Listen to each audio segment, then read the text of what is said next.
Hey, welcome everybody to CapEx Cards. Today we're going to review a recent PSA submission I got back. This is a 10 card submission. All of the ones that we're going to review are from the 70s and 80s.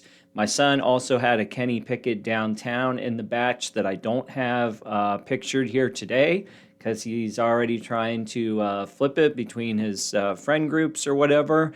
But he ended up getting a 9 on the Pickett, and there were no 10s. There were no 10s in this entire lot. That's not as surprising on my side and sort of the vintage stuff. But as you'll see, I still think I got dinged pretty hard. However, there was one saving grace. There was probably like 2 saving graces in there that'll make the order profitable as a whole. And just like the last submission video, I took pictures of everything so that I can cycle through it quicker on the computer. And then at the end of the video, I'll show you the cost for everything and the potential profit numbers sort of on a line-by-line basis. And if you enjoyed today's video, please like and subscribe. We're a brand new channel, brand new venture with my son and I, so we appreciate the support. And down in the description, we'll put a link to our eBay store, which will have some of these cards. 2 of them are actually already sold, which is good news. But some of these cards will be on there, as well as some ungraded cards as well if you're interested in browsing by. Okay, so the first card here, 1979 Ozzie Newsome rookie card, number 308. As you can see, this card was graded a 7. This was the first of a few disappointments. It is relatively obvious that it's, heavy on this side. But when you look at the corners and you look at the overall clarity of this photo, if you're not familiar with this particular card, it's very difficult to find with the bright colors and relatively clear photo that I have here. So I was definitely disappointed in a 7 on this. I think it's a little bit better than that. But really, you need to get up to the 9 level on this card before you can start to make a good flip out of it. All right, next up is a 1978 Topps Walter Payton number 200. And while this card clearly displays off-centering, you can see how this white is much smaller than the white below. You also have a thinner strip over here. Beyond all that, okay, so does that take it down maybe 2 points? I don't know. I would figure that off-centering by itself would be 1 point. But other than that, you've got 1 corner, 3 strong corners. I was really hoping for an 8 on this one. Obviously didn't work out, but we can probably still make a couple bucks off the 7.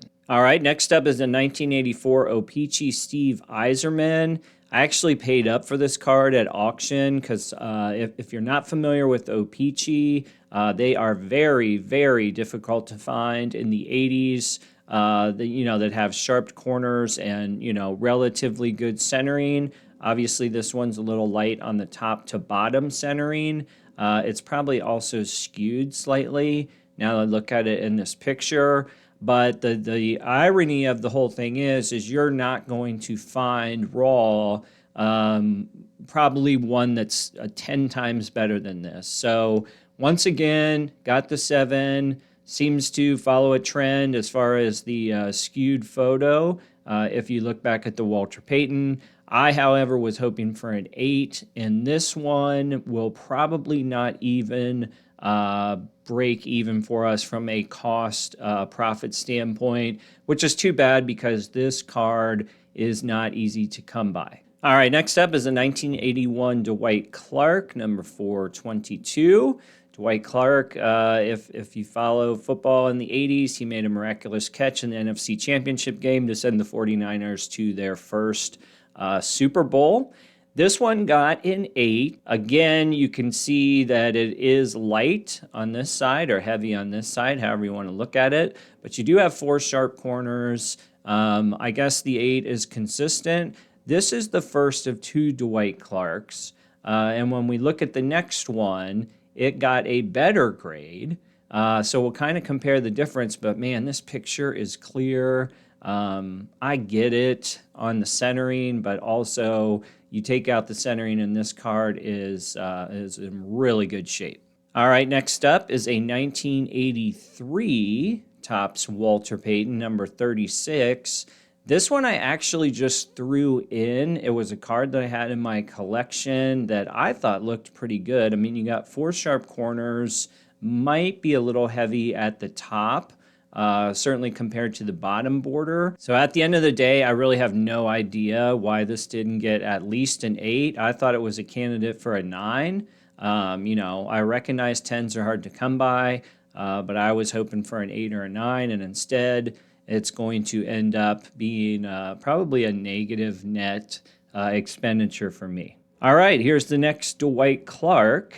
And what's the most interesting about these two is this one also has some centering. So we talked a lot about centering earlier with some of these cards that we were going through. The funny thing is this one is no different, but it got a 9. So if we go back, this is the one that got an 8. I would argue it's slightly better centered. By the way, I know you're not seeing the backs on these. All backs are clean, no gum stains, no nothing. They're all also centered according to the picture. So I just took out the back images to make things go faster. So this Dwight Clark gets a 9, and it will be profitable, and it'll make it profitable for the 2 Dwight Clarks as a whole, I believe. But it's hard to understand how this one got the 9 and the other one got the 8. Honestly, I would have flipped those grades. All right, next we have a Dan Marino rookie, number 123.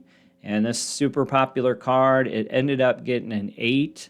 One thing that doesn't show up on this picture, there is a surface bubble about right here. It's really only displays if you reflect it into light.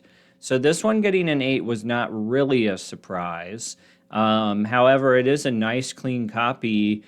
Great color to this one, nice white border. I'll take the 8 because I knew the surface bubble was going to be a problem. But even at an 8, it's a $100+ card, so it was worth the submission. All right, next up we have the saving grace of the order. That's this 84 Topps Elway rookie card. It ended up getting a 9, as you can see here. And a 9 for this card is, between $350 and $450. The one that I have already sold. We will get into the numbers in a second. But if you're going to think back to the other cards and you're going to identify, let's just say, centering as the big issue that they got a 7, well, then that's interesting because the top to bottom ratio on this Elway, as well as the 9 that we got on the Dwight Clark, these cards are not perfectly centered. Now, they're perfectly centered side to side, but the top to bottom on this one is pretty clear, and yet it's still got the 9. So again, I'll go back to those 7s, and I say, what was the thought process there? Nonetheless, I'm happy to have hit one, so to speak, in this order, and it definitely paves the way for some profitability out of this submission. All right, last one here is this 1979 Topps Bill Walton. No surprise from the centering perspective that this one got a 7. I threw this in. I had a pile of stuff I purchased at a card show, and just in passing, I looked at this. I was like, this could be an 8. So I'll throw it in because I think it was still profitable at an 8. I should have looked a little closer at the way this is cut up because, it's just obvious from a eye appeal standpoint that this wasn't going to do well. So I pretty much blew my $25 submitting it. But here we go. We'll figure out a new home for Bill Walton some way or another. All right, so here's the math on the 9 submissions I had. You got the Elway card, total cost. So whether I bought it on eBay or a card show, I keep track of the total cost, including whatever it costs to ship. Both the Elway and Marino I purchased at a card show for $40 each, $25 to grade. I used the GameStop grading service, which I think is like $22, but they also charge you tax. So it works out to be about $25. Total cost on Elway was $65. And just prior to recording this video, the Elway had been on eBay for, I don't know, maybe not even 12 hours. And I got a good offer. This one, since it came in, it actually sold for $445. So this is net sale numbers because you have to ship it. First, it goes to the authenticator because it's over $250. Now, the money's not officially in the bank account, so I don't want to count it yet, but we're going to say, net sale $375 for Elway. Obviously, a good return there, but that was the best of the bunch. Marino paid $40, graded, total cost $65. Net sale, this one also sold this morning, less than 24 hours on the market. I believe it sold for $125 or something, $120, but I did review the net sale numbers and it came out to $102. So not too bad, but not a huge margin either. Next is the Dwight Clark, the 9. So I paid $8 for that card, plus grading equals 33. The 9, these are not official net numbers, so these will more than likely go down, to be honest with you, but it's about an $80 card or so. Yzerman paid $41 at an auction plus shipping, so I probably paid 30 something plus shipping. Then the grading came to 66. I'll be lucky to net 70 after taxes and fees on that one, so definitely disappointing, not to mention the time, obviously, it took to source that one. 78 Payton, I got that one for $5, 25 to grade, 30. I should be able to get 50, but that won't be the net. The net will be in the 40s, so barely profitable.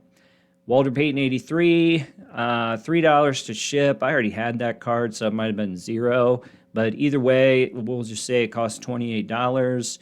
I'll be lucky to net $20 on that card. So I'll probably just have it in the collection or find, maybe use it as a promotion or something. Similar story here for Ozzie Newsome, $8 plus 25, $33. I'm guessing the net sale, it's probably like a $25 card on a good day. So the net sale ended up being 17. That will be a net loser. As will the bill Walton. That on a good day will net $17 and probably will not actually hit that number. So net loser there. Then the Dwight Clark that was a PSA 8, 8 plus 25, total cost of 33. Net sale, and I hope I get 15 bucks out of it. You never know. That one might sit for a while, but that will be a net loser almost for sure. At the end of the day, I don't know if all this will show up. Oh, there's this. You guys can't see it, but total cost for this order, $380. That includes shipping and grading fees. If I hit all these net sale numbers, which are realistic, but I would anticipate some of them will go down, the sum would be $746. So on paper, it sounds, good, but realistically, if it wasn't for the Elway, and probably a little Marino as well, if it wasn't for these 3 cards, for sure, the majority of the submission is an L. So I really need to go back and think about this a little bit. Actually, I already have. I'm just going to have to be careful on these off-centered cards because it's pretty apparent that when you get, so to speak, the wrong grader, if that grader was even wrong, I thought that in my mind I took off-centering -1 in my brain. And the seemingly consistent thing I'm seeing is that, off-center might be -2 on the grading scale, at least in this particular order. So in my mind, I sort of had centering as -1. If we go back and talk about some of the cards that I showed you that were beyond like a 65-35 center ratio, I had that as a -1 on the grading scale, just like broad strokes, right? But it looks like it can be easily -2 because some of those cards also had excellent corners, excellent surface, etc. Bottom line for me, which is not easy to do in vintage, it's almost like I have to view centering first and lower my allotment of how off-centered it can be, and then work from there. That's not going to be an easy task because a lot of times in vintage, your corners and stuff are much harder to find than the centering. So if they're going to -2, so to speak, for centering, then I'm going to have to rethink my strategy or my math a little bit before I send some of these cards in. All right, guys, hope you enjoyed this PSA reveal. Let me know if you have any questions. Don't forget to check out our eBay store, link in the description. We'll see you on the next video.